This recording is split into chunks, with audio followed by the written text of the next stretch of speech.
来人呐！有人吗？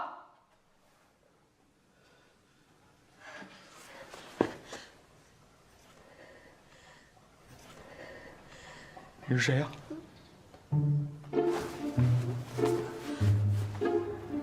我手机呢？把我手机给我！我靠！看来昨天晚上真是喝大了，怎么跑剧组来了？子豪，你可感觉好些？哎呀，行了，别演了，把你们导演叫来，我要跟他聊聊。导演，子豪，昨晚……哎，等等，你怎么知道我叫子豪？我当然知道了。你们拿了我的身份证。等等，你们是怎么把我弄来的？你们有什么企图？你们是哪个单位的？有什么权利这么做？夫君，妾身是你的家人啊，你都不记得了吗？我衣服呢？把衣服还我，还有我的手机。钱包我不要了，钱我也不要了。你总得把身份证给我吧？这说的都是什么呀？这衣服，你不是穿在身上的吗？我想起来了，我被卡车撞了。我是不是死了呀？我还有一把老腰子呢。夫君，你是病了吗？你是不是不舒服啊？等等，谁是你夫君啊？我刚分手，哪来的媳妇儿？你说实话，你叫什么名字？到底有什么企图？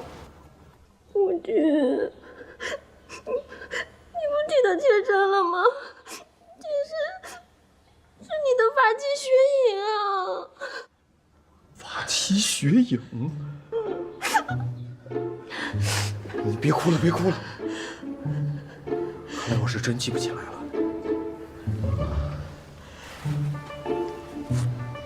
哎呀，我脑子有点乱。这什么玩意儿？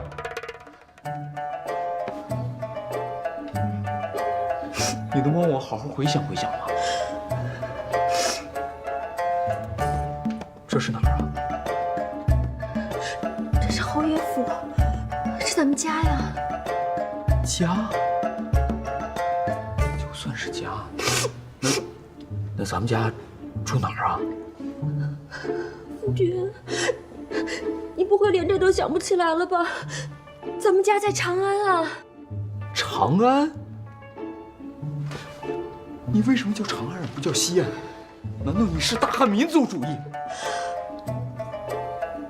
好吧，最后一个问题，咱们这儿解放了，咱们家是不是地主啊？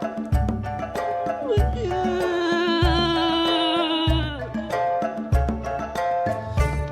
老朽倒是听说过一种怪病，多是因头部受创所致，轻者头痛且晕，健忘，目光呆滞；重者失语，偶不欲食，为肺不用。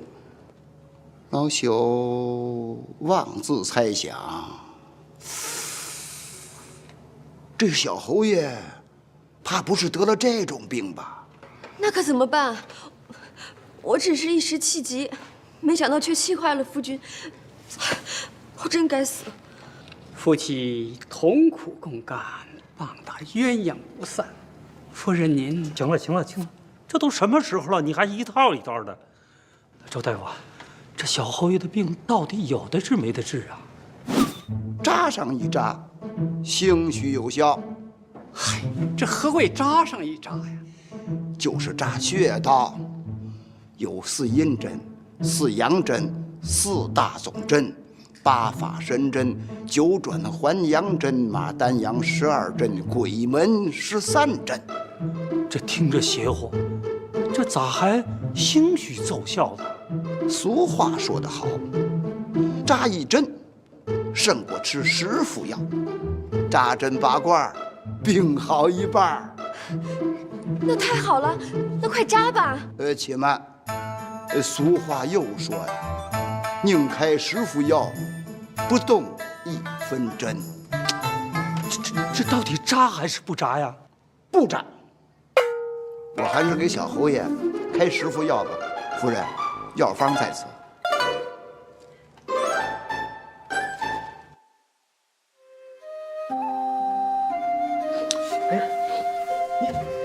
你怎么又哭了？别哭了啊！再哭眼睛都肿了。我嫁到府上3年，哭了3年，夫君怎么从来没说过这样的体己话？不会是为了外面那个不三不四的狐狸精，昨天可以气得背过气，今日醒来又装失忆下妾身，现在又这样低三下四来求妾身吗？怎么被说中了，无话可说了吧？阳，我可以叫你阳吗？这次真的是你误了我。不管以前我是个什么样的人，我真的已经失去记忆了。不管我以前做过什么对不起你的事儿，我真的都不记得了。更别说我在外面有女人，我连认都认不得，我还带得回家吗？既然我们俩是夫妻，那我们就得感情和睦，家庭圆满。我既然娶了你，就要对你、对这个家负责任到底。原来的事既然已经忘了，就不要再提了。不管以前那个我伤害了你多少，就让现在的我给你一点一点的补偿。阳，我真的很饿呀，咱们俩能不能先弄点吃的再说呀？日子还长着呢。周大夫说夫君体虚，要少吃多喝，妾身这就去准备。哎，等一下，我的衣服呢？怎么穿来着？有点忘了。里边没扣上，这都怎么扣的呀？这个。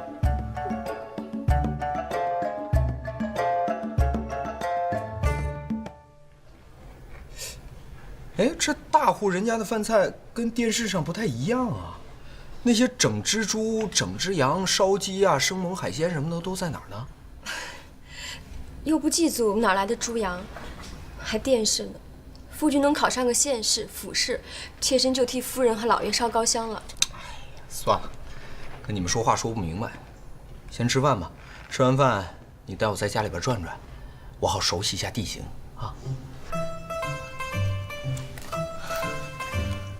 大呀，真他妈大，不是一般的大呀！哎呀，这都走了4个院子了，前前后后什么门洞啊、拱门都过了5、6个了，还没走完。夫君，这就是咱们的正房，里面还有书房和卧房。按照现在的房价，即使是京郊也要3万一平。我王家的宅子少说有1万平，3万乘以1万，那就是3亿，3亿呀！我操，一骑绝尘，走在3亿的豪宅里面，重点是这些豪宅就他妈属于你。去他妈的想想，老子才不稀罕你。前面就是花园，这大晚上的黑漆漆的，就别去了吧，妾身怪害怕的。怎么，这花园闹鬼了？讨厌，吓得妾身脚软云云的。脚软云云，这都什么词儿啊？夫君身体尚未恢复，要不妾身今晚就留下来服侍夫君吧。你平时都不跟我一起睡吗？自从进了这个院子，妾身就一直睡在东厢房。夫君平日很少回家，偶尔回来也是一个人安寝。妾身，哎呀，这王子豪还真是禽兽不如个禽兽。哎，那咱们晚上都干点什么呀？谁知道夫君晚上都做些什么？反正妾身是看一会儿书就睡了。这么单纯啊？哎，天刚黑，时间还早，不如咱们娱乐一下。那咱们下围棋吧。我知道夫君常常在外面赌棋呢。围棋不会下，会下五子棋。哎，算了，五子棋太难了。不如咱们还是先洗洗，然后到床上去玩。夫君使什么话呢？哎，你看你想哪儿去了？哎，我是说呀，我说咱们到床上去玩猜谜，这个输的呢给赢的讲故事，是吧？这个游戏最不费脑子，特别适合睡前玩。想什么呢？哎，疼！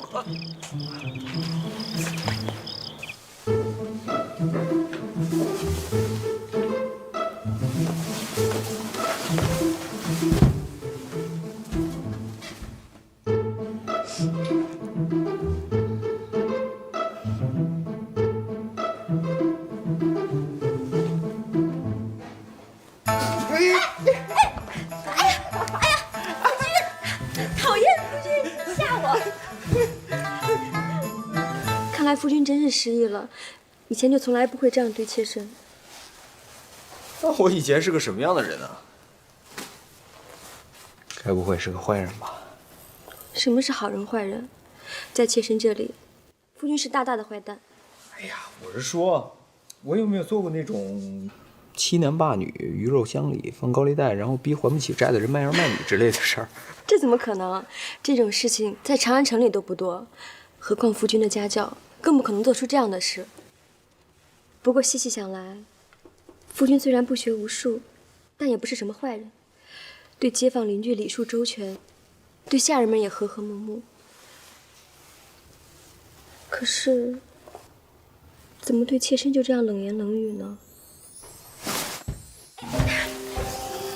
夫君干嘛？别胡闹！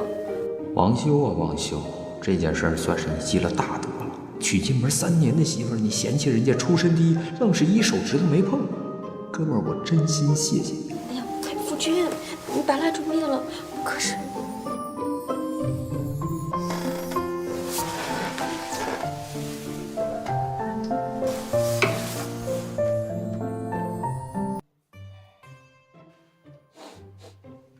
哦，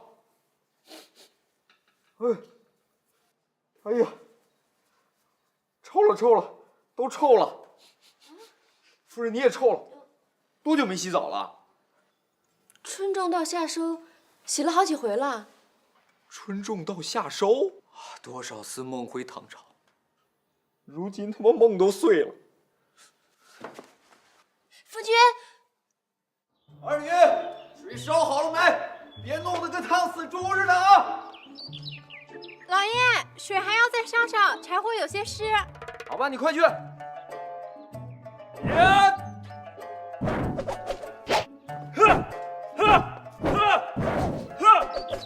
烧水啊，烧水！哥哥呀！哥哥！夫人，老爷他，老爷怎么了？老爷他，夫君，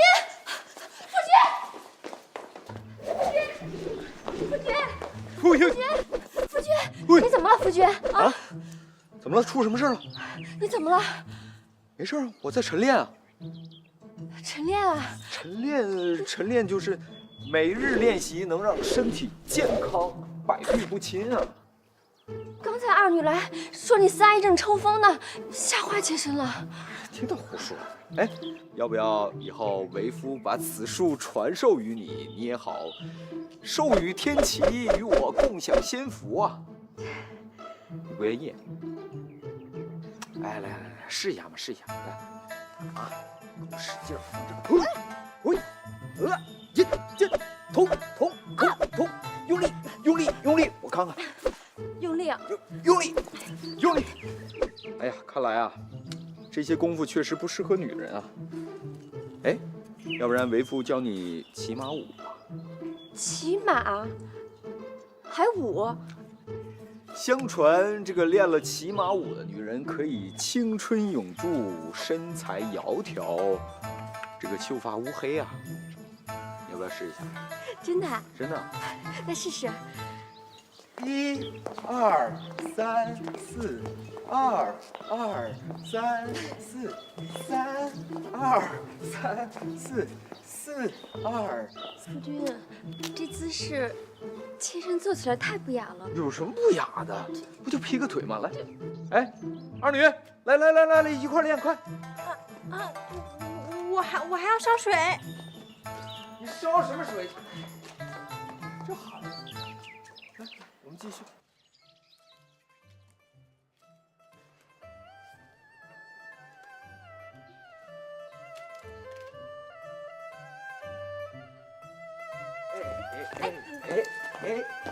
走了，洗澡了。夫君先洗，夫人先洗，夫君最大，当然夫君先洗。夫人入排第2，那谁敢排第1呀？还是夫人先洗。妾身愿做夫君背后的女人，所以夫君先洗。那你还不听夫君的话？夫君，这件事恕妾身难以从命，夫君先洗。哎呀，废话，磨磨唧唧的，洗个澡嘛，走，一起洗。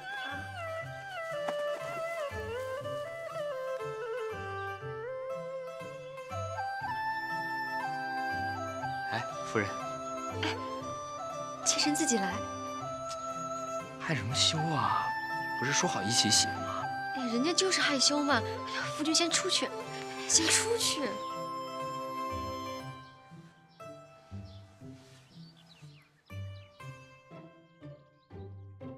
干嘛？哎，快请！听说子豪兄最近身体不适啊，我就过来走动走动。哎呦，快请！哎呦，程小公爷，陈管家您好，还这么高呢？快请！哎呀，这不是德昭兄吗？四爷兄，耳朵够长呢。我是闻着过来的。哎，最近程爷爷身子骨可好啊？精神着呢，他可是长安城有名的老不死。不，老寿星啊，每天早上起来5板斧呢。那是，程爷爷乃我大唐顶梁重臣，我辈之楷模啊！好说。哎，其实我爷爷那2下子哪及得上你爷爷当年潇洒呀？咱兄弟俩就不用奉承了啊！人不人高嘛，才说你能不？洗好了，夫人。哎，我看看，你被蚊子咬了。莫大惊小怪，谁人不被蚊虫叮咬？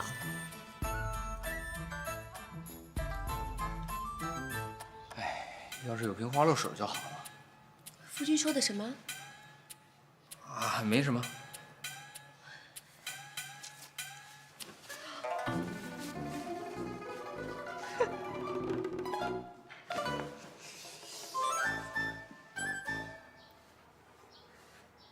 夫人，秦小公爷和程小公爷来访了，还有云家老爷身体不适，也差人来了。消息传的可真快啊！这几位都是谁啊？怎么连他们都不记得了？哦，想不太起来了。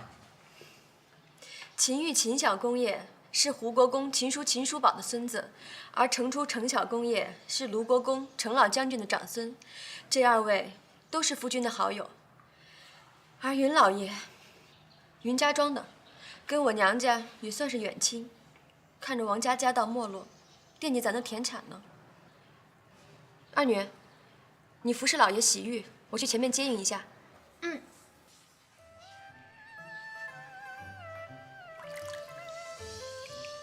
哎呀，看我这条美腿呀！这小丫头怎么不爱说话呀？老爷，妖精啊！老爷这一病，跟变了个人似的。对夫人好多了，对我也和善了。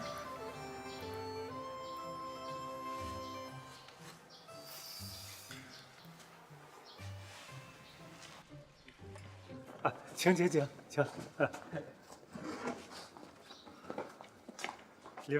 请。可是开了眼了，这就叫排场。还别说，咱小侯爷别看一只单传是吧？那也是别人大家不敢比的，是不是？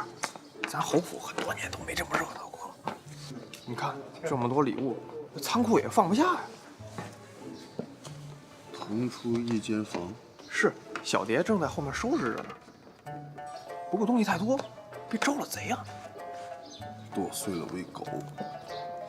剁碎喂狗，这么多补品，剁碎喂狗，狗吃人参，那非窜着流鼻血不可。我说的是贼。哦，了然了然。哎呀，我这一头乌黑亮丽的秀发呀，只可惜连个洗发水也没有，真是洗不透，洗不爽啊！哎。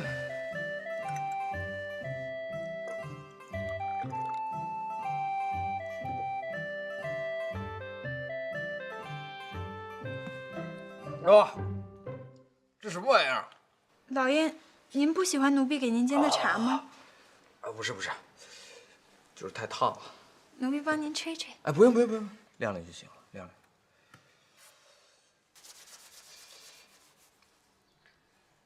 晾。这些都什么呀？煎茶的茶叶和香料。香料？茶叶末、烟丝。上初中那会儿就一直想试试，要是拿茶叶末代替烟丝，卷个大烟泡，抽起来岂不是很爽？二女，你去拿一张宣纸来，然后把这些什么茶叶末啊这些东西都给我卷成一个毛笔状，好不好？老爷，你这是要做什么呀？哎，叫你去你就去，别问那么多了。去啊，还愣着干嘛？老爷，咱们府上没宣纸。什么？我堂堂侯府连张宣纸都没有？宣纸太贵了，平时府上也用不上。那破玩意儿能有多贵啊？回头备几刀啊！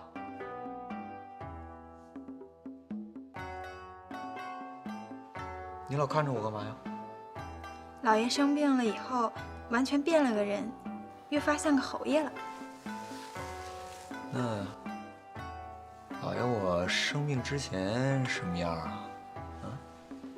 哎，累坏我了，客人送走了一波又一波，看来这王公贵族啊，还没忘了咱王家。夫人，崔张崔小公爷过府了。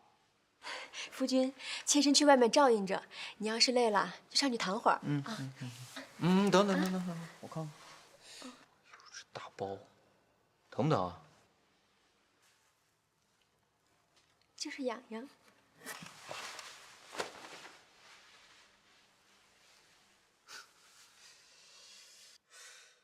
二女，哎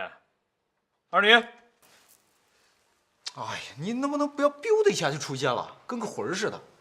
走，随我去书房，老爷我要写俩字儿。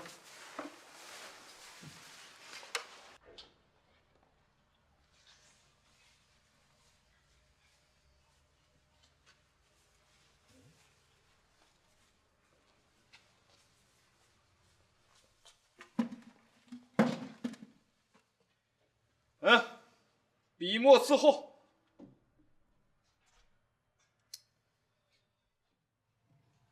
你识字吗？这丫头居然识字！你会唱歌吗？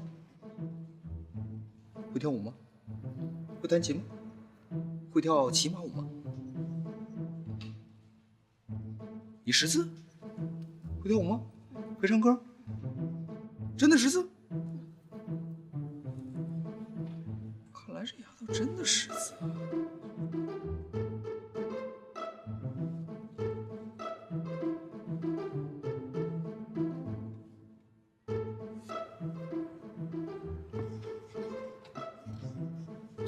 认识这两个字吗？黄牛。从左往右念。牛黄。哎。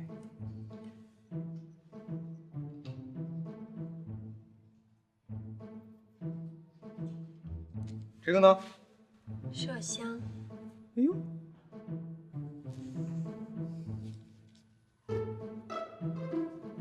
这个。薄荷。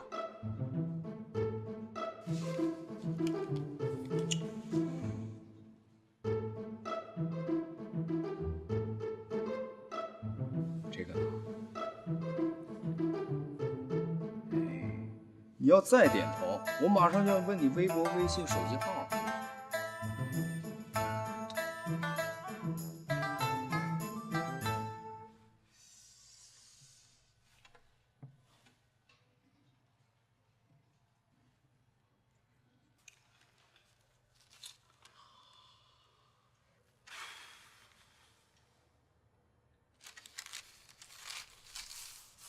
哎，家里有酒吗？给我拿一壶来。这丫头不多言不多语的，我喜欢。老爷，嗯。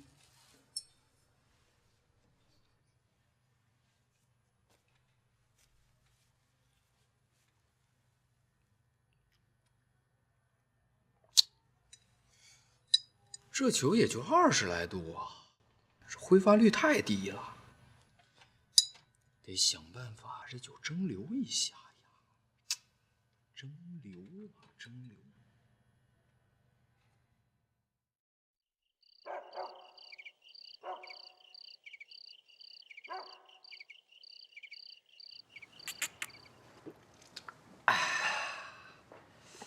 你说咱小侯爷这一病吧，还转了性子，变成了一个怪人。这脾性也变了。以前呢，小侯爷嫌弃夫人的出身，看不上眼。哎呀，从大婚到现在，还没碰过夫人呢。成天在外寻花问柳，还养了外宅。这下好了，这俩人还恩爱上了。这夫人呢，心也顺了，这面色也好了。我看呐，到明年这侯府要添人进口了。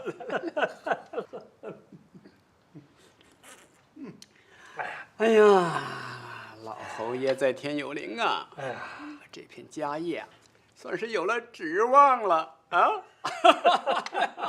来，干！来干！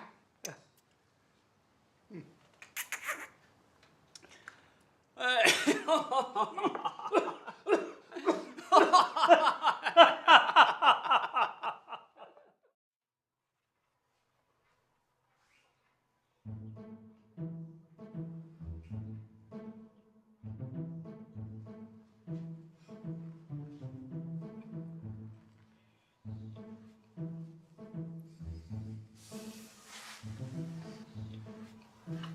夫人今天累了吧？接了那么多课。累倒不累，就是有一宗事情让妾身生气。生气？云家没安好心，他们家老爷子早就惦记咱家田产，知道夫君病了，特地差人来打探虚实。那有什么可生气的？田产不还是咱家的吗？卖不卖都是我们自己说了算啊。妾身就是咽不下这口气。夫君当初如果不那样，咱家的家业就败不了。哎，夫人说的是。总有一天，我要让那个老不死的见识见识妾身的厉害。夫人有什么厉害啊？先让夫君见识见识。你有话。哎呀，夫君，轻点。夫人，你想吗？有点想。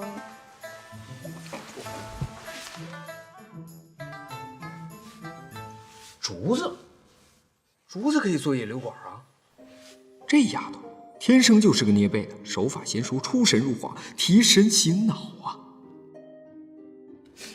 二娘，你去给我找个大蒸锅来。快去，快去！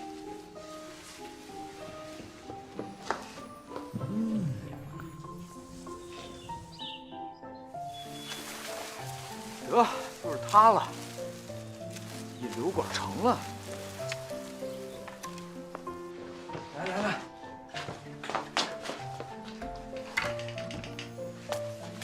这么大的锅呀，这也太笨了吧！要是有个德国不锈钢锅还行。哎呀，算了算了，这大堂啊，什么都得凑合，凑合着来吧。来，给我搭把手啊！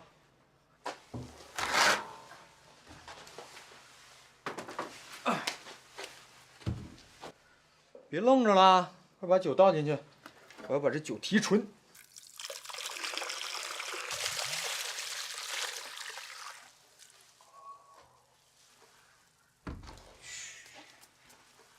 来，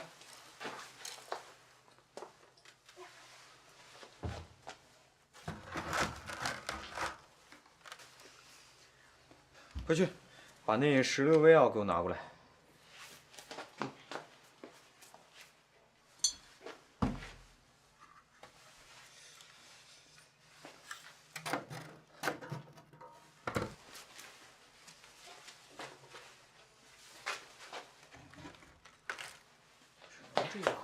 老爷，好，药准备好了，你先去磨一磨吧，我先上个茅房，你快磨，回来我看啊。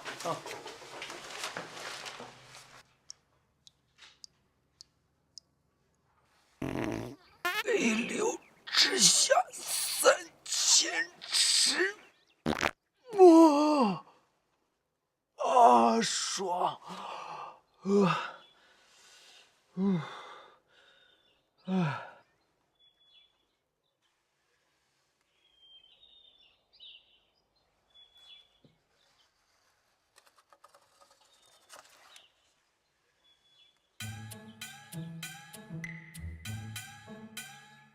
不是吧？这谁耍我？丧失了被挟宣旨吗？胡丈房是文化人，应该有宣旨吧？胡丈房，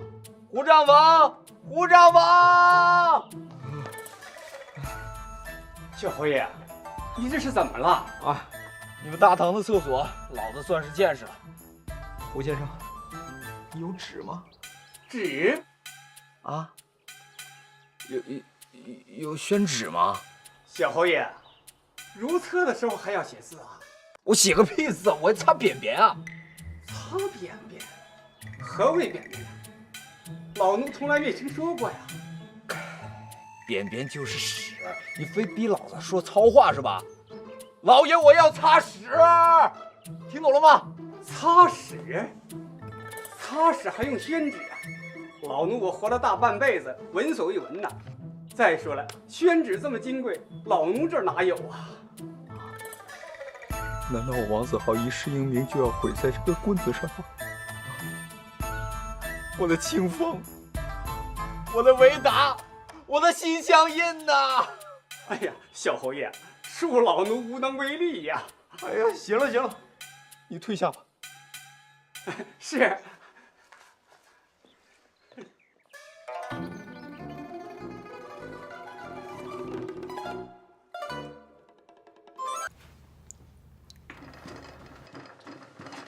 酒蒸的怎么样了？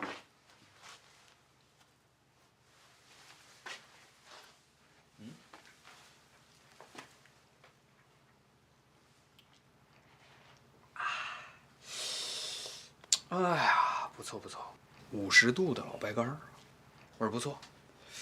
可惜就是工艺有限，没法批量生产，不然咱们开个酒厂，肯定赚大发了。那奴婢岂不是每天都能跟老爷对酌小饮？那可不，自己家的酒，想什么时候喝就什么时候喝。那奴婢现在就想跟老爷一醉方休。你这丫头怎么一点都不学好呢？你成天都想什么呢？你再这样，我抽你了。奴婢愿意被抽。你是不是以为我不敢抽你？你给我把屁股撅起来！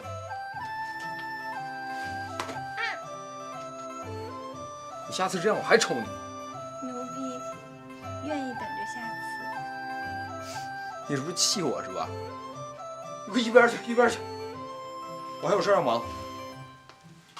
这丫头，今年的雨水多，夏粮入仓之前要好好的晒一晒。哎，对，晒晒不长虫，晒晒更健康。俗话说得好，天上一连班，晒谷不用翻。如若每天晒，幸福咱长安。你怎么那么多废话呀？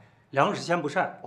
云家庄的大文人来问转让田产的事，你去回个话，就说过些时日再说。行，但是钱叔，那个云家庄的嘴就是黄鼠狼的腚，他憋不出好屁来。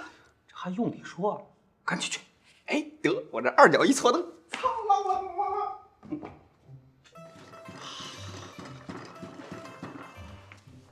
二女啊，哎，把那个药磨好的拿过来。对，就是这个剂量。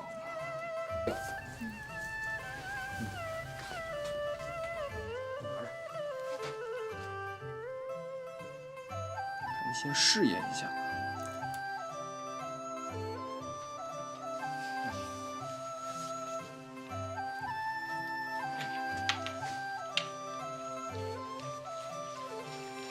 就这样晃，就一直晃，一直不停的晃，直到把里面的药化开为止，不能偷懒啊！来吧，好，晃吧。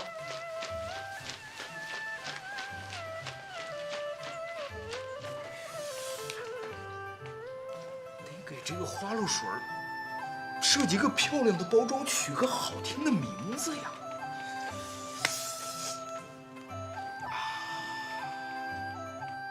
二女，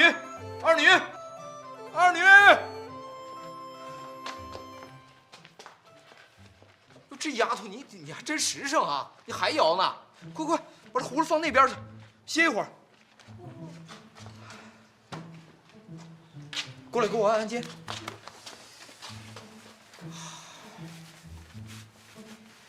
怎么给她起个好听的名字？设计个漂亮的包装呢？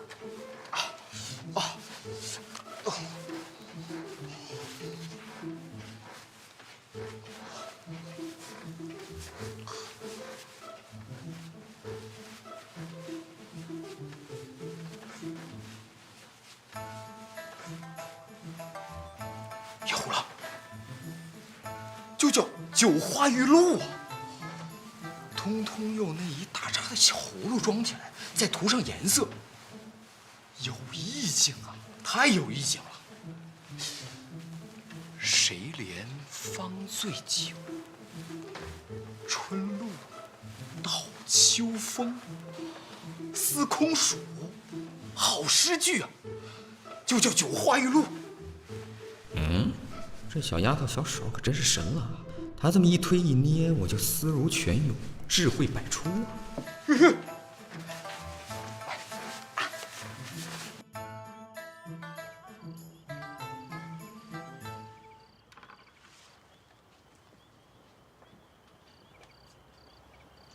夫君为何魂不守舍？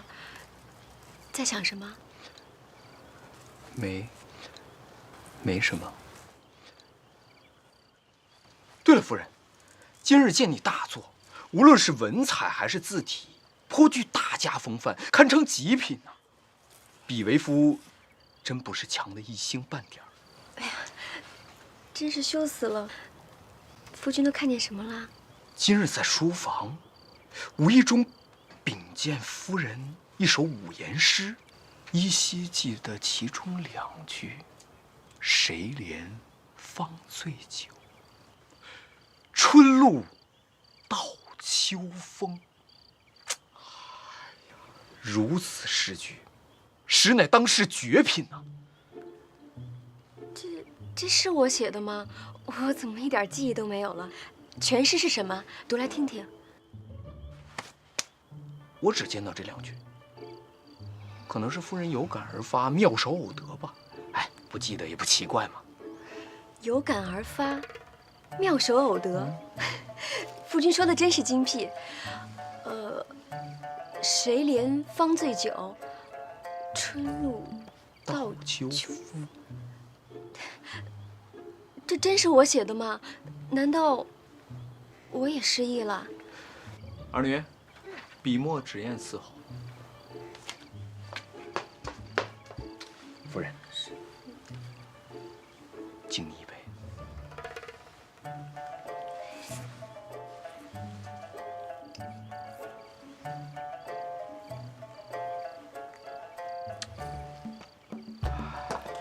此2句才是绝句。夫人，快，此等诗句，定当流芳百世，快记上。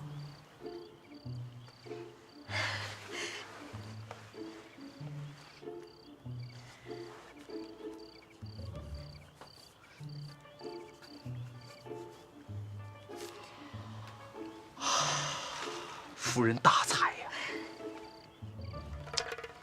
只是这些年在家里受了不少委屈，能得如此贤妻，夫复何求啊！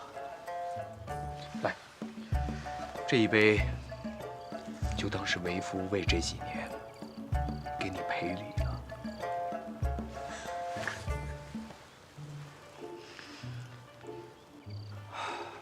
哎，对了，夫人，前几日见你被蚊虫叮咬，于心不忍，于是这几日在家潜心研制了一种有驱虫效果的香料，取名九花玉露，还请夫人题词。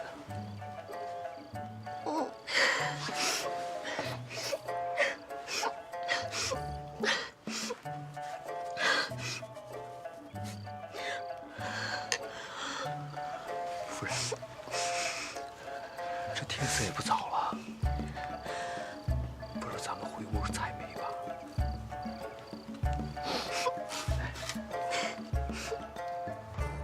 娘子，看看，全都买到了。你这是在侮辱我呢？我栓子办事儿什么时候办砸过？哎，你知道栓子是啥意思吗？系牲口的绳。放屁！哎，用小侯爷的话讲啊，就是靠谱的人。懒得和你说。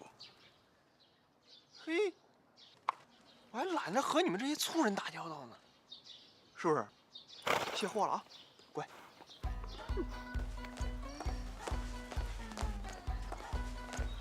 夫人，那葫芦都拉回来了。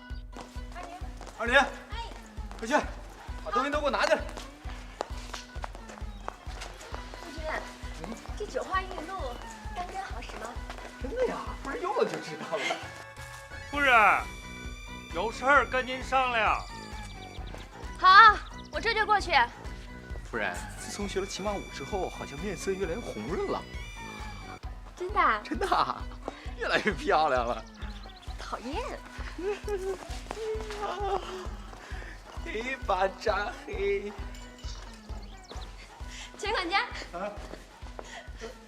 跳起来啊！跳一跳，10年少呢。哎呦，算了算了，我这把老骨头受不了受不了。没情趣。哦，对了，云家那边过话了吗？啊，过了过了，他们惦记着咱们那几十亩熟田，我让人给推脱了。啊？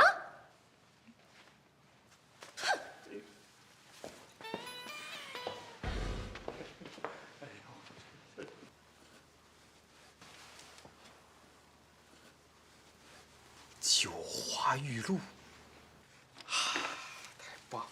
老爷，你还是个心巧的人呢。你喝酒了？酒好，诗好，就你不学好。快来，帮我把这些都装瓶啊！哎。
大功告成，来，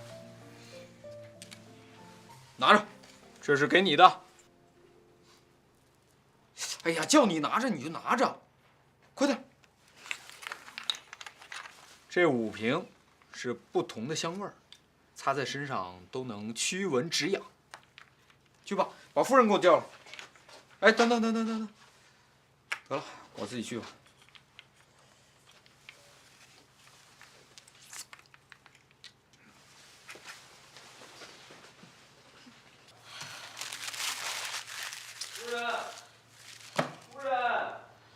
夫君，啊，今天又做出什么好诗句了？都不如意。夫君，我都怀疑那2句不是我写的。别灰心嘛，你是因为太过执着，所以才束缚了自己。夫君所言极是。自从夫君失忆后，感觉夫君都像变了个人似的。是吗？哎呀，作死呀！夫人，我送你样东西。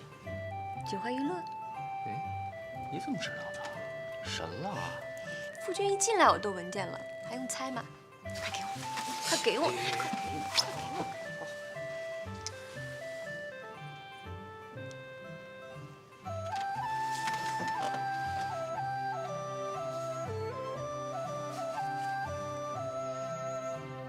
喜欢吗？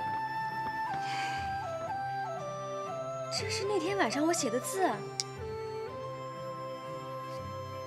还有这2句诗。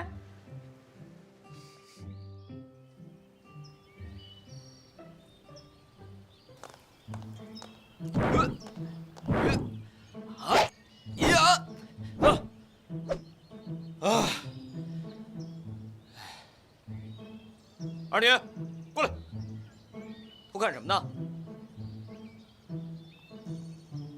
拿着。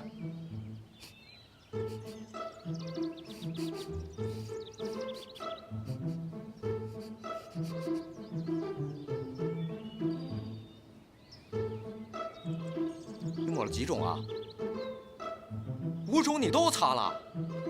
你傻呀你！晚上去洗澡去啊！洗完澡之后只能擦1种。行行，你现在就去吧。去呀，还愣着干嘛呀？去！真傻孩子。哎，跟二女干嘛呢？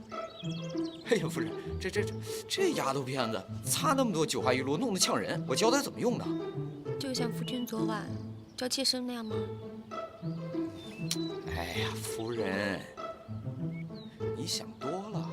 二女还是个孩子呢，这些日子辛苦她了。要是没有她的话，酒花玉露也不可能研制的这么快啊。是该给人家奖励的时候了，我就给了她几瓶，没多少。是，夫君做的玩意儿，愿意给谁就给谁，犯不上跟妾身说。唉，14岁也不小了，妾身这几日正发愁，是不是该给二女找个婆家呢？啊？夫君倒是给了个好借口。别呀，你这不是难为我吗？别因为这点小事害了人家姑娘啊！这你也得问问人家自己的意见呀。给她找婆家就是把她给害了，那我父亲岂不把我也给害了？让二女自己找婆家，那我算什么呀？那夫人，你误会了，真的不关二女的事儿。这个东西是我为你专门研究的，只是擦起来有些不同的学问，每个人擦起来都有不同的味道。它用了之后，我们以后再配置也好用啊。夫人，我真的是为你着想，你要相信我。 5个，选哪个呢？排排坐，吃果果，你一个，我一个，宝宝不再留一个。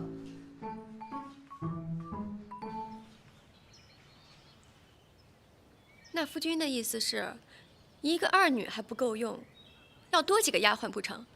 那要不，妾身把城里那位姑娘也给你接回来。哟，大姐，姑奶奶，我求求你饶了我行吗？我哪有你想的那么下作呀？我对你一片赤诚啊，简直是司马昭之心，路人皆知啊，天地良心。你别说什么城里的姑娘了，我连城都没进过，以前的事我都忘得一干二净了。这个院子我都没转全呢，我多冤枉啊你！妾身知道，夫君对妾身好，宠我，疼我。 妾身都感受得到，妾身以为自己是全天下最幸福的女人了。这些日子，夫君都把妾身宠坏了，怕你病好了又像从前那样跑出去不回家，怕你再也不跟妾身说话。夫人担心的也不无道理啊。一个不让自己女人放心的男人，那真的就是一个彻头彻尾失败的男人。要不这样，咱们明天啊，不，今天吧，一会儿咱们就去城里把那个姑娘找出来，跟她说清楚。夫人，你给我支点银子，就当是给她的遣散费了。城里的房子咱们也不要了，以后呢，就跟她再也没有关系了，好不好？再有，二女真的是无辜的，我就不多解释了。但是夫人，你要真觉得她的存在不影响到咱们俩夫妻感情的话，那就给她找个好人家了吧，也别说咱们家亏待了她，是不是？以后呢，咱们家里边就找几个小老太太来伺候，年轻的姑娘就不让她来了。再有呢，别再有了，听得让人瘆得慌。这要让别人听见，还不笑话死妾身了？今天的事儿，实在是妾身无理取闹来着，夫君别往心里去。至于外面的那位马，咱王家也得给他个说法，不是？这事儿啊，夫君不适合亲自去，就交给妾身来办吧。总之啊，妾身一定让他满意就是。太好了，夫人。还有啊，二女的事儿，夫君也不用操心了。这丫头是我过门时的陪嫁，跟着咱俩一起拜过天地的，也算是咱王家的人。妾身是看夫君失意，欺负你来着。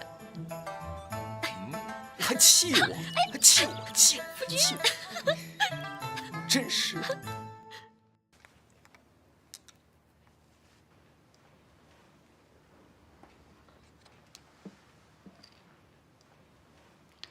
夫君，前些日子来探望咱的那些大人们家里，咱们得一一去拜会了。正好啊，我正想去看一看传说中的长安城呢。可是回什么礼好呢？别人可都是拿着重礼来的，这送轻了不合适，重了又肉痛。那还不简单，就九花玉露啊！不行，这些都是我的。还有，夫君以后要是给别的女人送什么东西，必须得先经过妾身，不然妾身让她好看。哎呀，好，好，好，这批都给你，回头我再做一批，留着送礼的。再把你那几首诗也烧在这葫芦上，也给他们看看，我夫人多有文采，给我长长脸。那这次就听夫君的，改明儿啊，我亲自给夫君帮工，多叫几个下人帮忙，别把夫君累坏了。那可不行，我们这秘方可不能泄露出去。再说这活又不累，我看就二女得了。看来夫君还真离不得二女啊！这九花玉露一出来，就先送给她了。这里面的秘方，怕是也不想让妾身知道吧？哎呀，夫人说的这是哪儿的话呀？以后呢，家里的事儿就你说了算。这个方子呢，夫人就好好收着。以后夫人一句话，我就鞍前马后，鞠躬尽瘁，死而后已，好不好？夫君的秘方刀法是越发威猛了。别动！此处剑气未消，非常危险，还是等我去找你吧。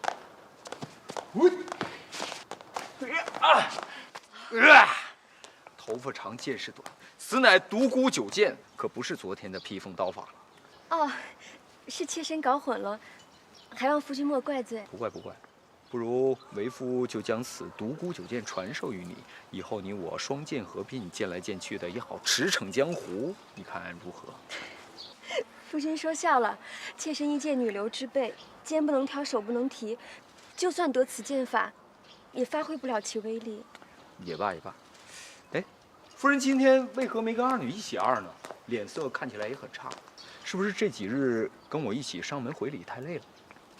夫君不知道，每个月总有那么几天，腰酸腹痛、心烦意乱，而且也不适合大动作。用卫生巾啊？何谓卫生巾？你没用过卫生巾？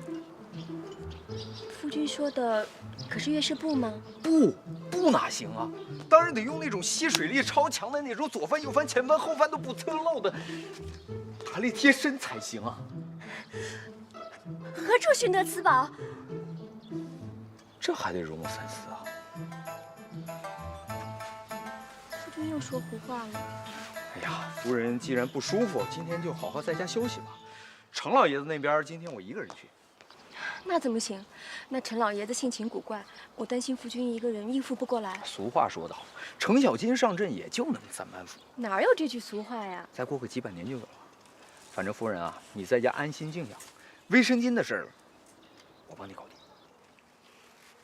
谢谢夫君。小二货，继续啊。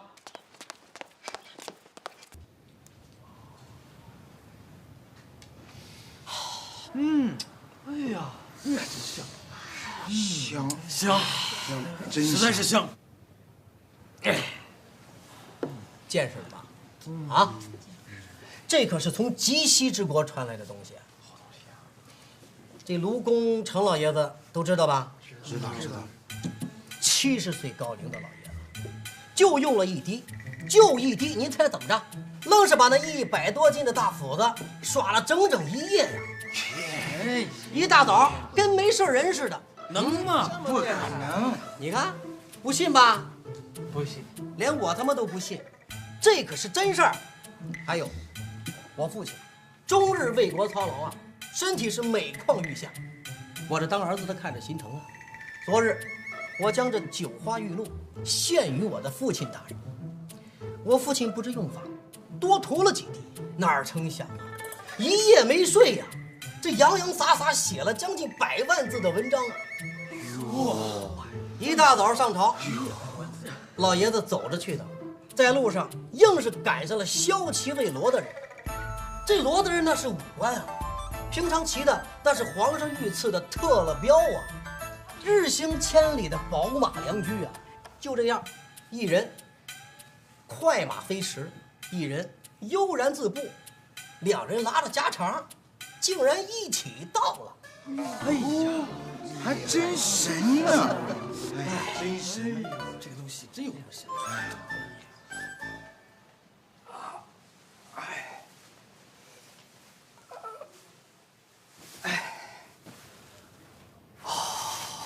忙活了这些天，终于搬礼给回完了。今天真是难得的清闲呐！这不是往脸上抹硫酸吗？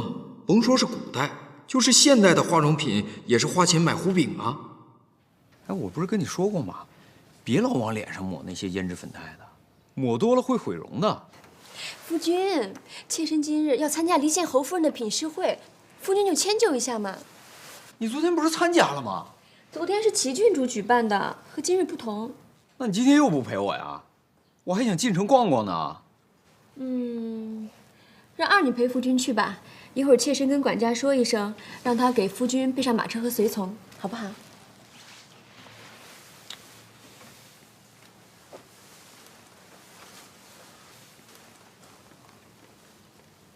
那你就不怕我跟二女背着你那个啥？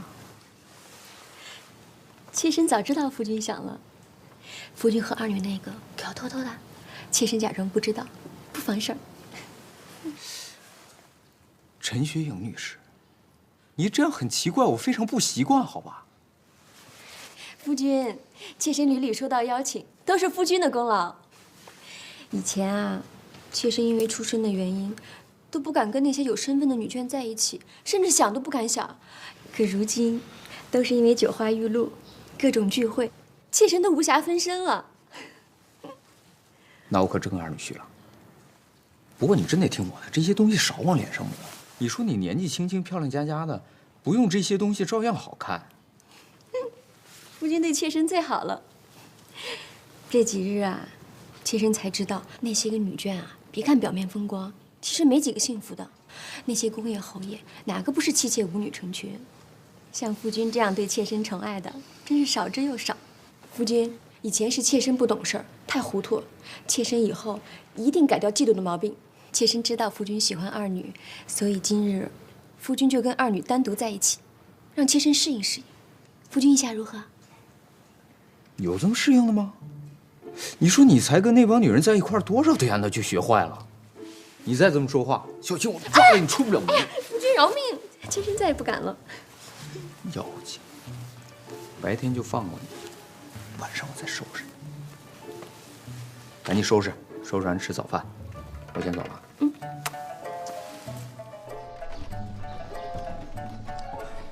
颠死我了！什么时候能到啊？喂，小侯爷，如果路上不堵车的话，半个小时也就到了。哎，这怎么大唐也堵车吗？堵得厉害！如果上朝早高峰或者下朝早高峰的话，堵得更厉害。你这马车减震系统也不过关啊！小侯爷，您坐稳啊！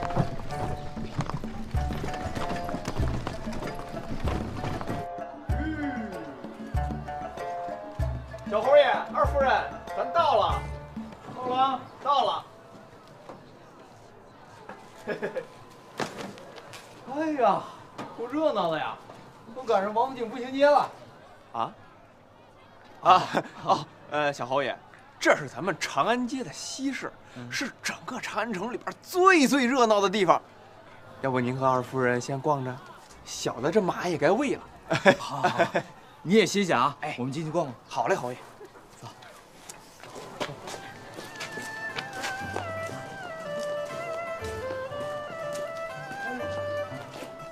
要斯文。老爷，累不累？我来提嘛。哎，那怎么行？那不成了虐童了吗？奴婢愿意被虐。胡闹，胡说八道。哎，一会儿帮我想着，买一些上好的宣纸，还有上好的丝绸，还有叫什么来着？软麻布。啊，对，软麻布。老爷，你要这些是干嘛呀？别问那么多了，总之是为了造福女性，造福你。啊？造福我？好了，不说了，我快饿死了，快走。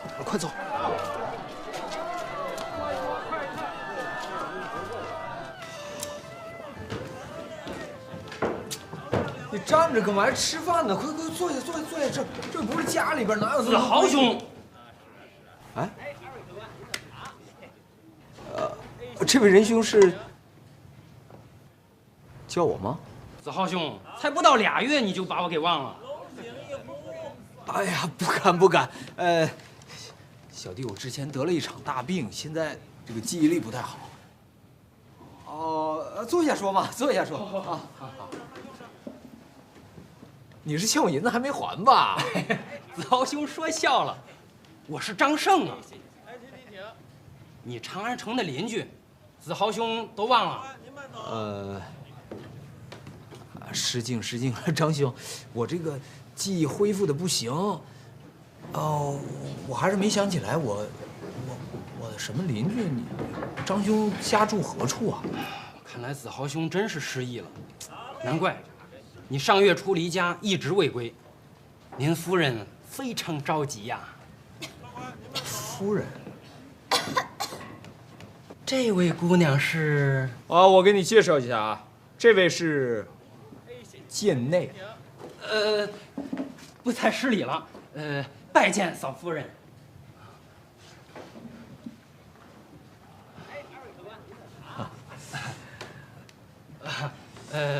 那小弟就不多做解释了啊。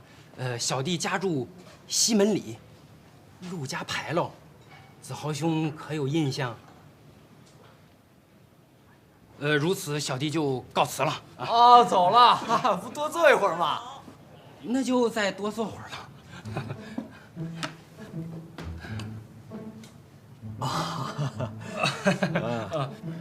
子豪兄在城里有处宅子，可还记得？就在小弟隔壁。你宅里的夫人和我张胜的妻子是闺中好友，如今你一去不回，你这夫人非常着急，于是托我呢到处打听。哎呀，张兄，你看外边的太阳多大呀！哎呀，晒得人们好幸福啊！对，子豪兄不说，我还没有发现，这个太阳晒的真的是好幸福啊！阳光明媚，还飘着几片鹅毛大雪。哎，张兄，快吃菜！哎，吃菜！夫君，要不然咱们去看看那位姐姐吧。就黑路子。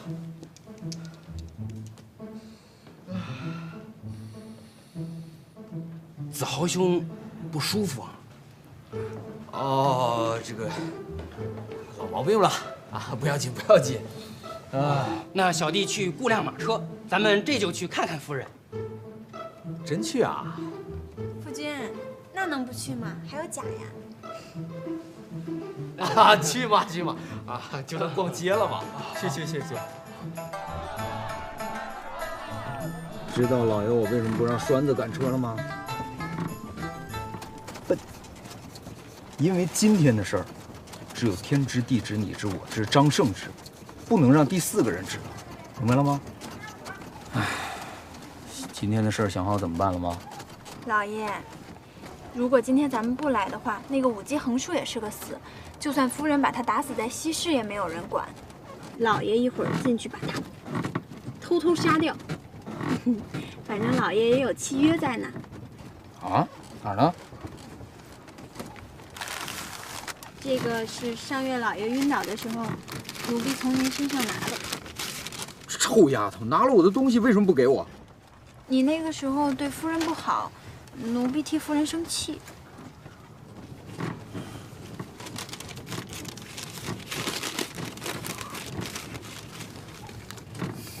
拼了！好，二李，一会儿你直接搭车回家，告诉夫人派人来接我。我一会儿要到公堂上去跟人说清楚。你就跟夫人说，一口咬定是那个小狐狸精偷拿了我的玉佩。记住了，咱们放倒个牲口都得有个说法，更何况是个人。看来老爷这次是真的动了杀心。一会儿从哪儿下刀呢？这儿。老爷，好好的一件事被你弄得血淋淋的，奴婢害怕。你怕个屁！你那么人精。老爷以后不想见他了？不想。也不知道那个院子有多大，值好多钱吧？再值钱也不想要了。其实我根本连见他的念头都没有。那还不简单？房子给他，契约也还给他，让他10日里把房子卖了搬走不就得了吗？夫人这1个月很忙，肯定不会动他的。我就是怕他不同意呀。老爷，你当人人都跟您一样啊？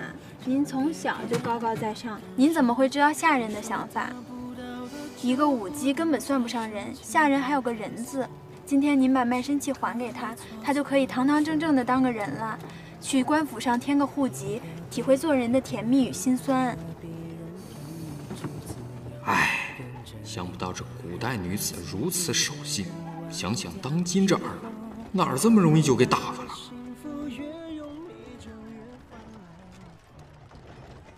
子豪兄，咱们到了，我去敲门啊。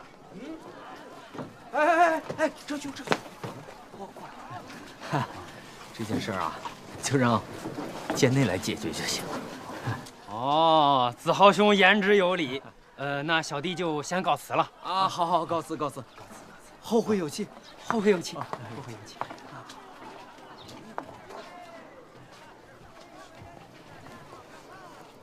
这次就让你替老爷我解决这件事了。从现在起，你就是王夫人。去吧。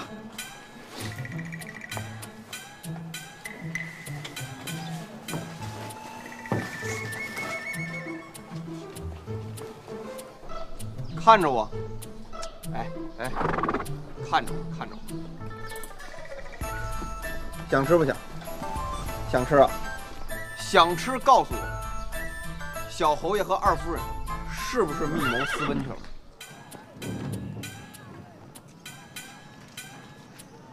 姐姐，别送了，这天色也不早了，快回去收拾东西吧。夫人，您的大恩大德，小女子没齿难忘。夫人您放心，我一定尽快搬走，快回去吧。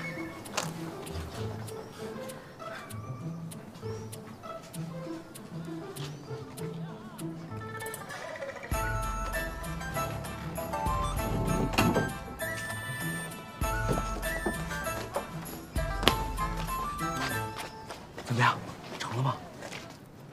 真的？哎呀，太好了，这事终于解决了。一会儿咱们俩还得去一趟西市，再吃顿饭。你中午都没吃好，立了大功了你啊！老爷，那个你今天答应我的事儿，还算不算呢？什么还算不算？就是你答应我今天代表夫人的事儿。算啊，你今天不是都代表过了吗？那今天还没结束呢，不是让我全代表了吗？这丫头一天都想什么呢？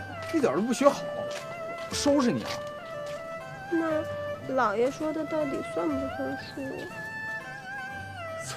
算。好了，从现在起到回去之前，你都是王夫人，好不好？夫君。夫人。哎，你别拧了，一会儿把腰都拧折了。快，上车吧，夫人。夫君您上车。哎，夫人上车。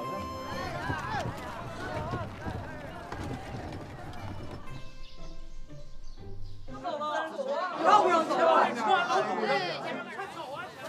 哎，怎么不动了？小侯爷，是晚高峰。夫君，急个什么呀？不急，夫人。夫君，你看外面的云多美呀！秋高气爽，风轻云淡。夫君，今天真是好啊！没有夫人好。夫君，自从你生病了之后，你就完全变了一个人，对夫人的种种好，妾身都看在眼里，妾身为夫人高兴。坐过去啊，坐好了，快到家了。我一身味儿，回去还得解释。嘿，二娘子。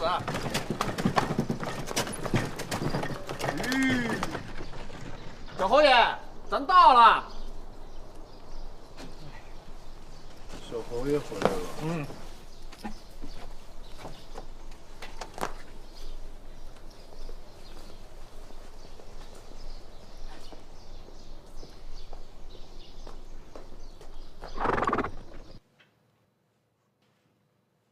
夫人，我回来了。哎呀，累死我了！二女，你去烧壶水来，给我洗洗澡。哎呀，我这身上一身臭汗。哦，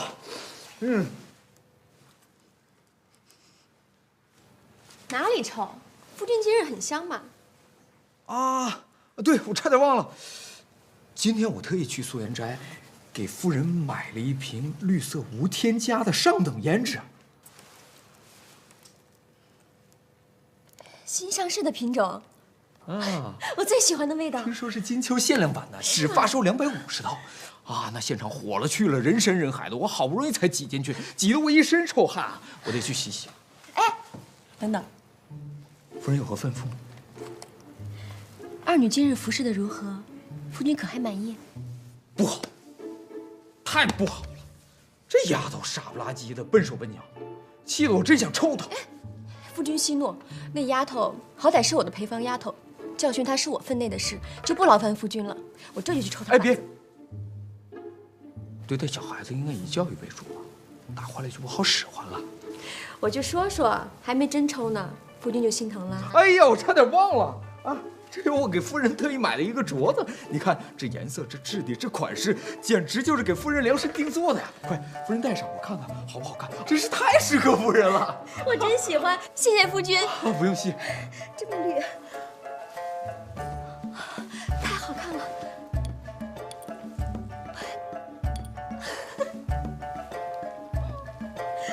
夫君对我真好。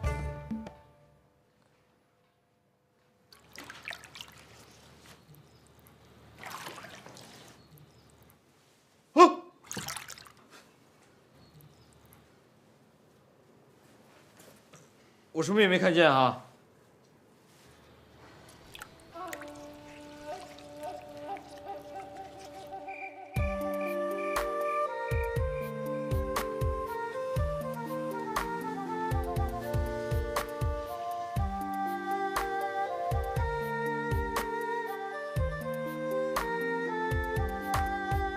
一如昨日烛火，半片粥香脆，哪有唐人不懂得陶醉呀？我苦中你窈窕，岸上有阴辉，一套万里雨水相随。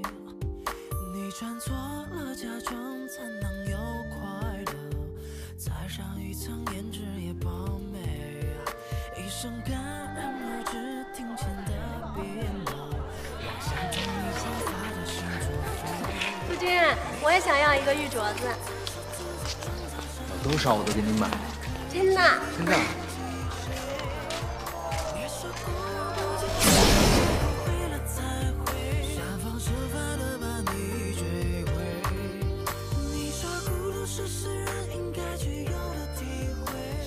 夫君，哎，夫君昨日在书房用的什么功？不会又在研究什么奇轮妙方吧？哼，就等你问。夫人，哎，你看，这是什么？这什么呀？这就是为夫跟你说的，可以左翻右翻前翻侧翻都不侧漏的弹力贴身呐。那这是什么？这个是新一代的小裤裤，丝滑透气，让女人倍感呵护。那这该怎么用啊？哎，看，把这个穿好，把这个呢，就贴在这儿就可以了。那夫君给妾身做个示范吧。哎，我堂堂70男儿，怎可做如此苟且之事？哎呦，夫君，你快说，你要急坏妾身啊！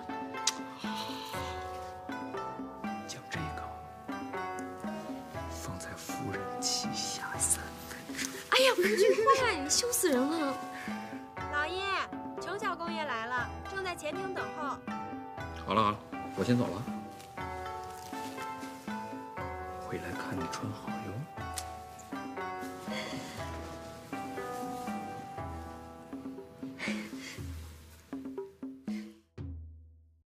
二女在这一集中终于展现了小小身体里蕴藏的能量与智慧，兵不血刃地驱逐了老公的小三儿，哦，不对，是老公的小四。哈哈，真是女中豪杰！在下一集中，王子豪将第一次接触唐朝的中超比赛，并遇见了他在剧中的另一位红颜知己——极品御姐兰陵公主。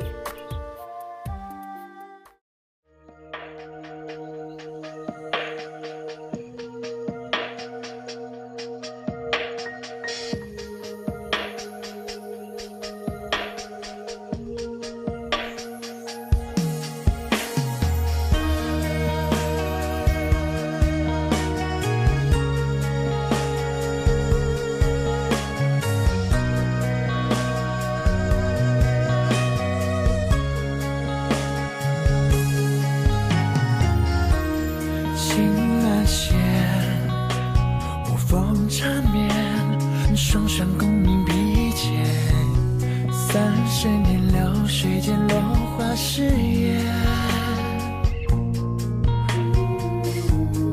灵飘三渡天地间，千缕丝素血连天。心书间，思念无边。一个浓烈风少云边，泪色半指尖，往事如烟，相思难解，愁伤眉梢间。铜镜随几片，发钗着半边。那个难言一曲眷恋，题饮昆仑边。往事断线，我身犹念，心上江湖间。回眸转千年，我此生不倦。一个浓烈风少云边，泪色半指尖，往事如烟，相思难解，愁伤眉梢间。铜镜随几片，发钗着半边。离歌难言一曲眷恋，题饮昆仑边。往事断线，无声犹念，心上江湖间。回眸转千年，我此生不倦。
哎呀，不争气啊！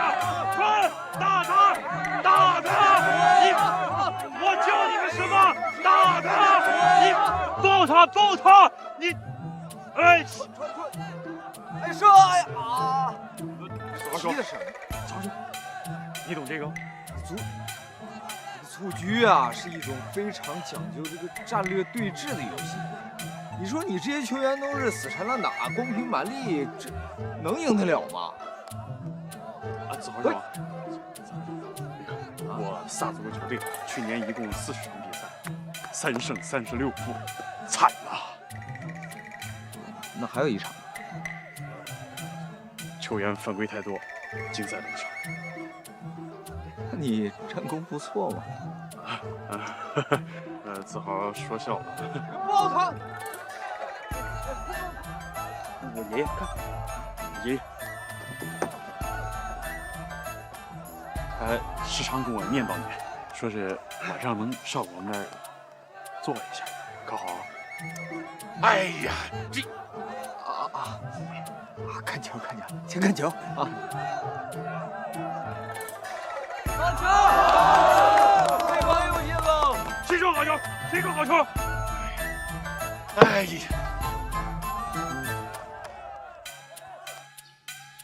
踢的这是什么？这是，简直太臭了！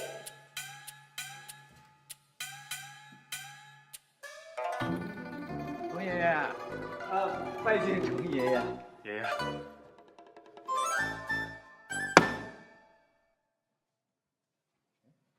子豪啊，你看了比赛了？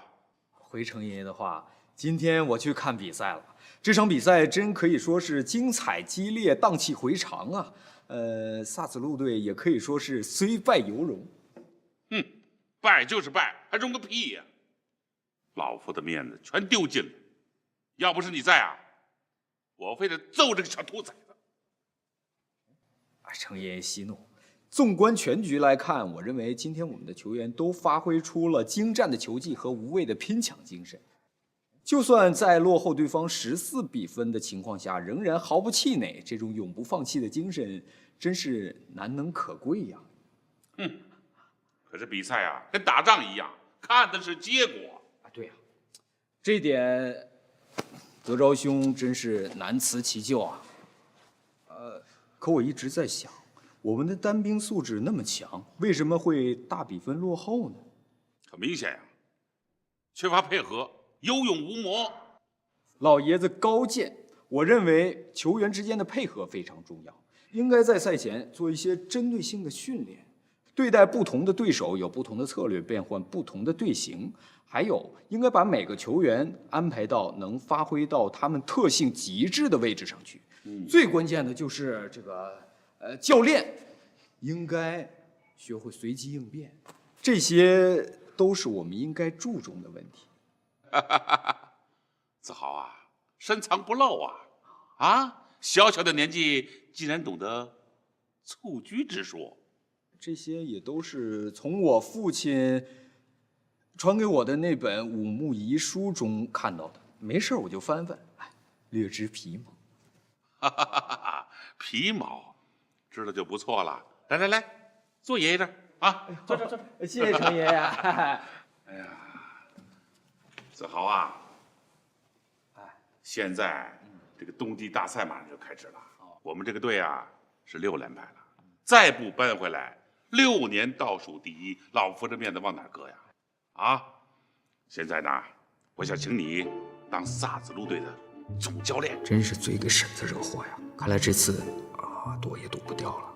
你说，你到底当是不当？也罢，如今的国足一塌糊涂，从娃娃抓起根本就是屁话，要抓就得他妈从唐朝抓起。米卢算个屁呀！老子豁出去了！想什么想？到底当是不当？当，就包在我身上。好，来人呐，备酒！今天呢，我们要喝个痛快。是。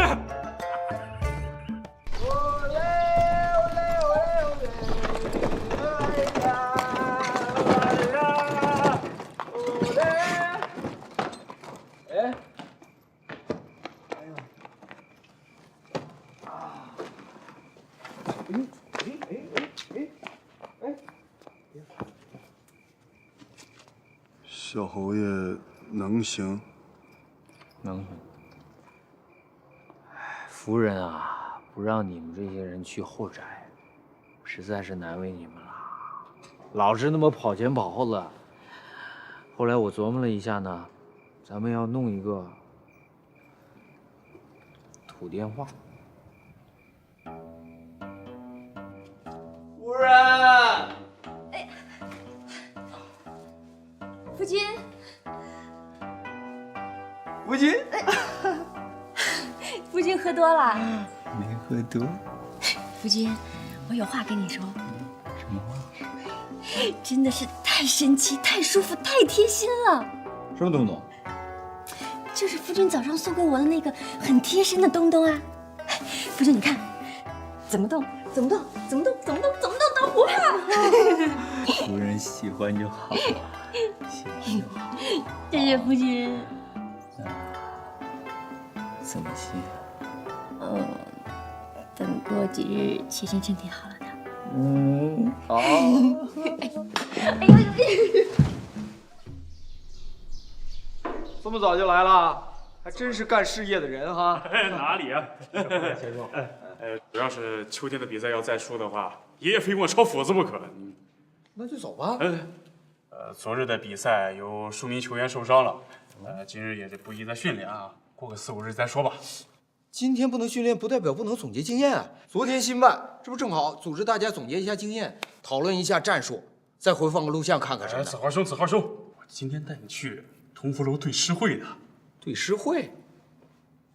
那有个屁意思啊！一帮穷书生唧唧歪歪的。子豪兄有所不知啊，这对诗会啊，全都是文人墨客、窈窕淑女啊。你到底去不去？窈窕淑女？那我跟夫人请个假。哎妈，你且与夫人说是与我商议蹴鞠事宜，万不可跟她说起对诗会的事儿，切记啊。走着，走。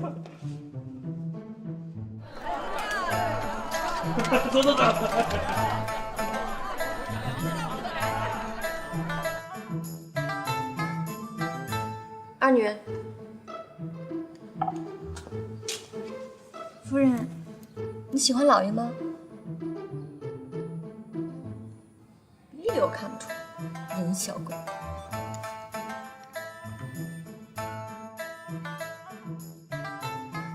好酒量啊！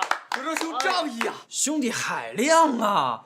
不愧是豪杰之士。今天既然如此雅兴，小弟就献丑了，为大家吟诗祝酒，怎么样？吟诗祝酒，真好。男人不喝酒，交不到女朋友；喝酒不唱歌，那酒等于白喝。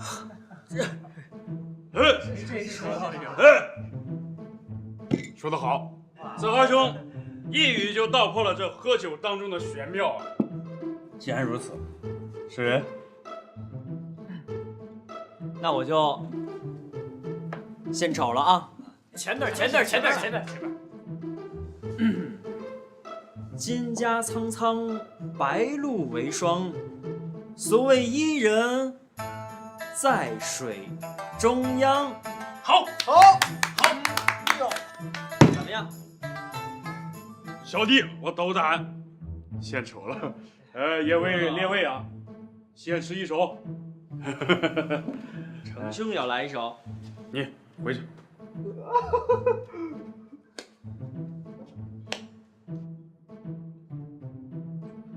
近万里兮，渡沙漠。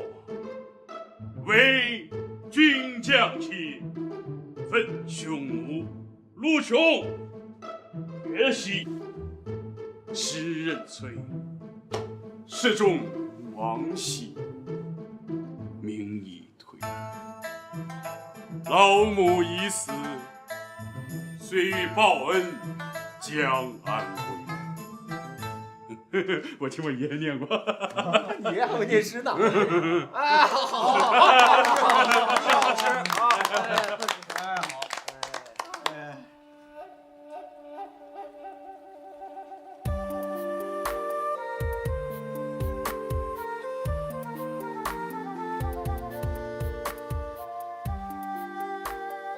刚刚对面吟诗的是谁？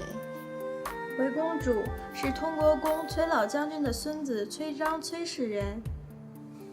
就是这声音如此银绵无力。那接下来这个又是谁？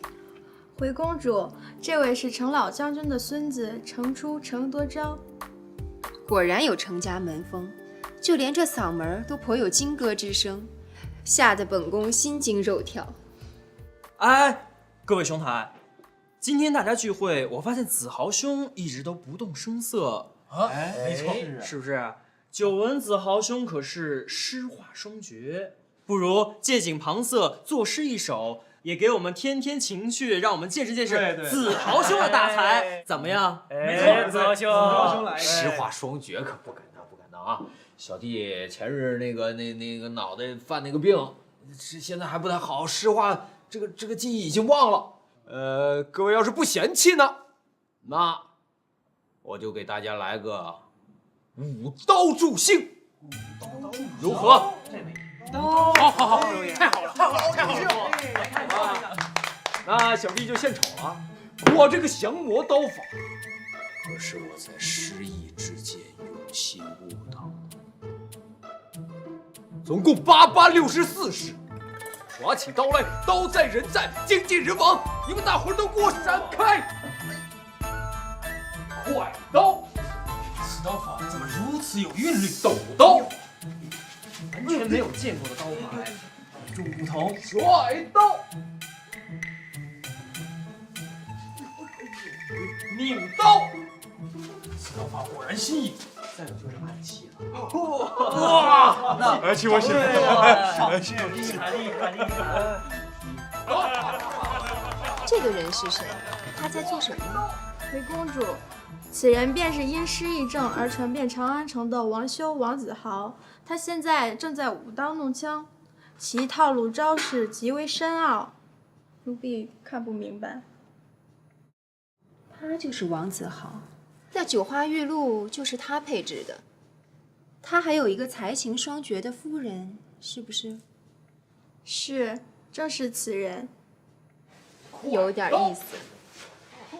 去，传本宫的话，请对面的才俊来此做客。是。行，我自己来。哎，谁让你们进来的？夫人，是小侯爷让我们来挂土电话的。这土电话是干嘛用的？小的也不知道，反正老爷就是说。你先等会儿，夫人。你继续说。别闹。小的也不知道，反正就是小侯爷让说挂这个土电话，然后夫人就不允许我们进内院，也就是说不让我们进内院，有了土电话就能一劳永逸。也就是说呢，就是这次进内院永远不让我们进内院。行了行了，说了半天都没说清楚。二娘子，你告诉我，这土电话是干嘛用的？老爷让做的。我问你是干嘛用的？能方便联络。怎么个方便法？夫人，那个还是让我说吧。是这样的，这个土电话呢，您和老爷在后院摇这个铃，前面那个铃呢就响了，我们这些仆人呢就知道你们和老爷出事儿了。如果我们仆人出事了呢，就在前面摇那个铃，然后后边的铃就响了，你就知道我们仆人出事了，就是这么便利。夫人这办法果然神妙，你们继续。等等我呀！各位才俊，兰陵公主有话，请到对面雅间一叙。走。接过公主，接过公主。都坐吧。今日在此偶遇我大唐才俊，遂冒昧相邀，感谢各位赏光。不敢，我等受公主相邀，荣幸之至。在下崔章，谢公主赏识。在下程初，接过公主。公主体态优雅，真天人也呀！贱的。子豪，你刚刚舞刀并未尽兴，就被本宫打断，是否继续啊？公主，子豪兄的刀法虽然精准，但是这刀剑无眼，更何况雅间又十分狭小，不如我们在这雅间里来饮酒猜眉，或者是作诗作赋，或者抚琴高歌，公主意下如何呢？衣冠禽兽。哎，施仁兄言之有理呀。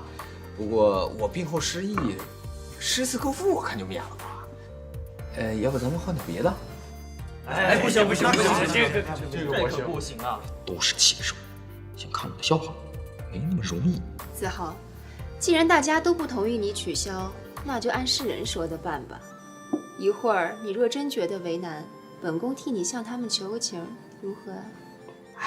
公主好意，子豪心领了啊。一会儿还请公主手下留情，多多周全。胡先生，夫人让你算一下，今年的收成能兑换多少银子？比去年多了2成。哎呀，今年的日子好过多了，再加上小侯爷生病的时候接的那些礼金，侯爷府总算是缓过气来了。不，这接来的礼金呐，早晚都得还出去，这些个不能打在开销里。说的也是啊，接多少还多少，人情往来自古都是如此。不过也知足了。前些日子夫人还要变卖嫁妆和首饰呢，现在看用不着了。咱们王家的先人显灵了，让咱小侯爷害了这么一场大吉大利的病。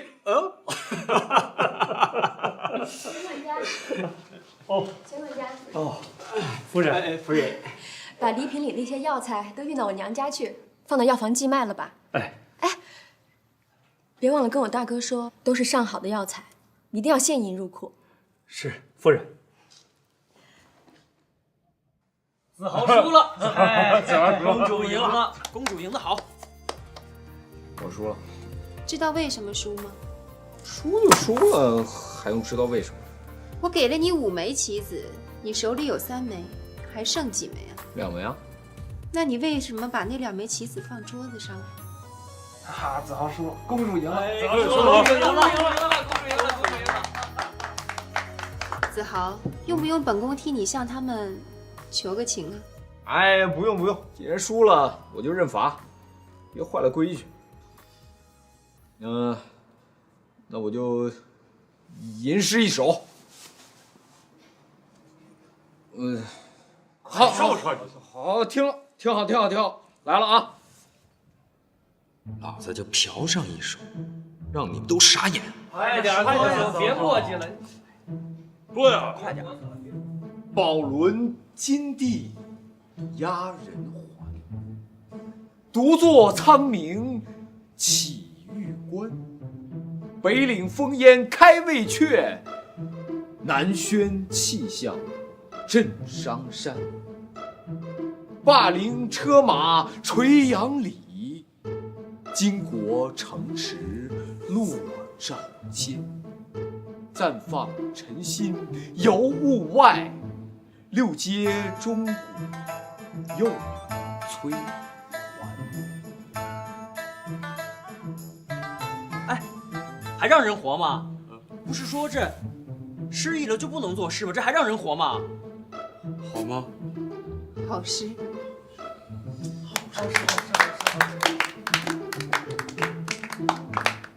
不过这首诗的作者不是我，我爷爷。去你爷爷的！说来有些不好意思呀。哎，反正也不是第一次了，就再嫁祸他一回吧。这首诗的作者就是剑内王陈氏，字学友。这么晚了，夫君怎么还没回来？这个蹴鞠有那么好看吗？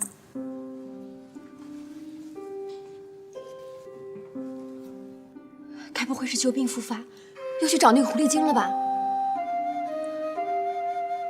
你先下去吧。